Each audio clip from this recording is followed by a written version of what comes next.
Second part শুরু করলাম মহাদেবকে দিয়ে। আর মুকুন্দনগর গেলে মহাদেবের মূর্তিটা সবার প্রথম চোখে পড়বেই। তারপর ওরা চলে গেল পাশের একটা মন্দিরে, আর সেখানে আছে কালী মায়ের মন্দির। মুকুন্দনগরের এই মন্দিরটাই প্রথম বানানো। তারপর ওদিকে আরো একটা শিব মন্দির আছে। তারপর মাকে প্রণাম করে চলে গেলাম পাশে একটু, আর সেখানেও একটা মন্দির আছে।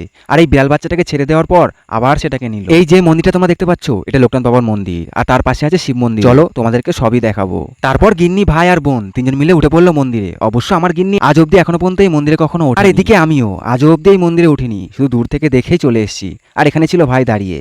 তারপর চলে আসলো নিচে মহাদেব বাবার কাছে। আবার সবাইকে ভালো রেখো। এদিক ওদিক ঘোরাফেরার পর চলে গেল একটু চা খেতে আর একটু রেস্ট নিতে। তারপর আবার পাশ দিয়ে হাঁটাহাঁটি করছিল, আর বোন তো এদিকে বিন্দাস রিলসও বানাচ্ছে। আমার ঘিন্নি আর বানাবে কোথায়, যা লজ্জা পাই অবশ্য আমিও পাই। জানি না কবে হবে, লজ্জা ঘিন্না ভয় তিন থাকতেই নয়। বাইরে গেলে মিনি ব্লগের ভিডিও তৈরি করতে পারি, কিন্তু রিলস বানাতে লজ্জা করে। যাই হোক, তারপর চলে আসলো কাকি। এখন কাকি দিল মুড়ি আর চা।